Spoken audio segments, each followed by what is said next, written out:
우리 모두는 신용사회를 구성하고 있는 일원으로서 각자의 물건에 대해 소유권을 가지고 있는데요. 물론 자신의 소유물을 점거하는 등으로 직접적으로 소유권을 행사하는 케이스도 있지만 때로는 자신이 소유하고 있는 특정한 대상을 대가나 약정을 통해 타인이 점거할 수 있도록 제공하는 경우도 많다고 하였는데요. 이러한 때에 있어 우선시되는 것은 소유자의 권리일지 아니면 적법한 점유권을 가진 자의 권리인지 궁금하실 것인데요.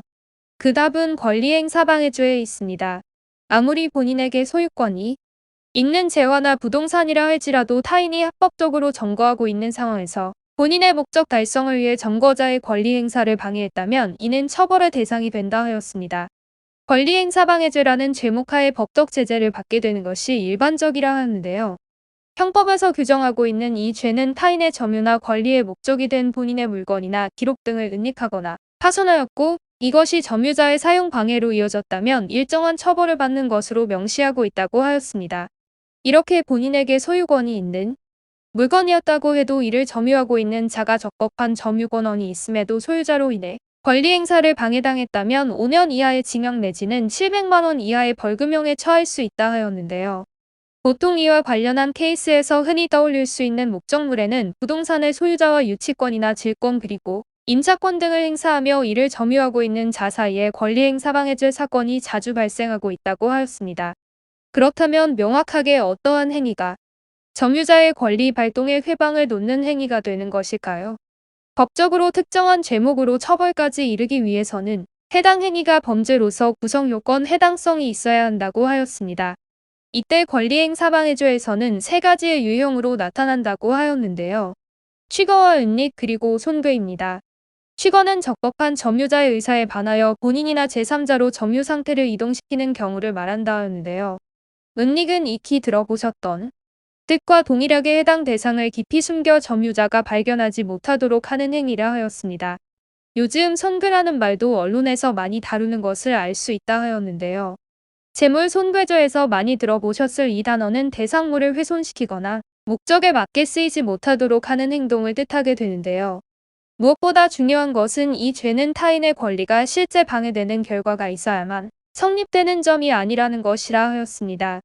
소유자의 취거를 비롯해 은닉과 손괴 등의 행위가 있고 결과적으로 점유자의 권리 행사가 방해될 우려가 발생했다는 것만으로도 권리행사방해죄가 성립할 수도 있다는 것인데요.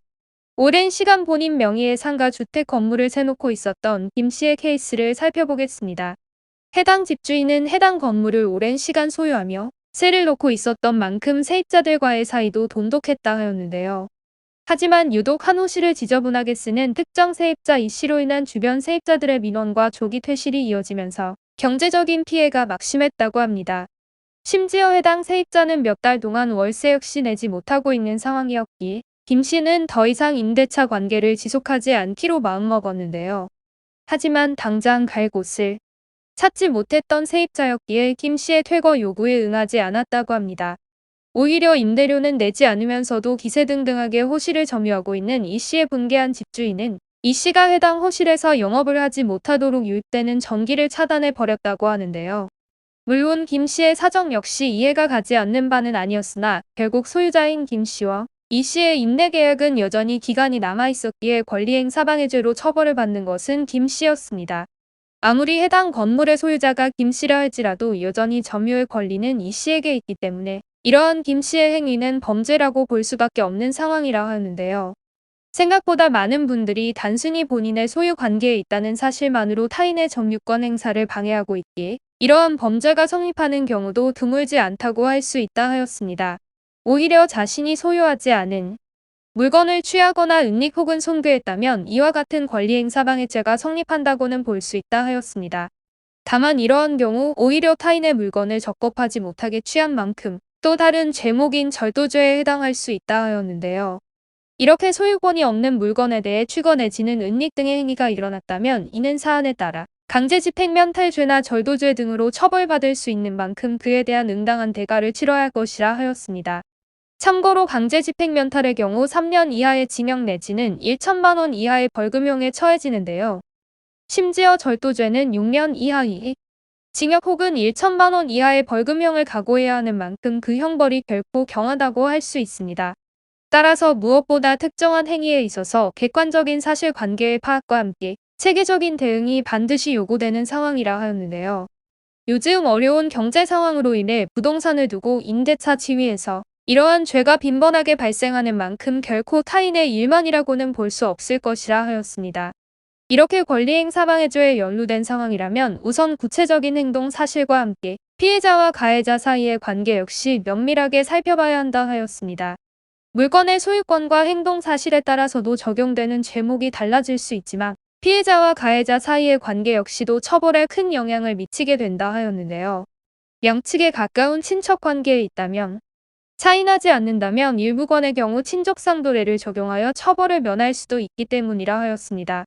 직계열 쪽 배우자 그리고 동거친족 등의 사이에서 일어난 일이라면 때에 따라 처벌 자체를 면제받아 볼 수도 있는 만큼 사건에 대한 무엇보다 상세한 사실관계 파악이 중요하다고 하였습니다. 같은 상황이라 할지라도 변호인의 관련 경험 및 업무 숙련도에 따라 법정 논거의 차이는 커지는 만큼 믿을 수 있는 법정 대리인을 찾아 조언받아 보시는 것을 권해드립니다. 하단의 이미지를 통한다면 형사 전문 변호사와 즉시 상담 연결이 가능하니 참고하시길 바랍니다.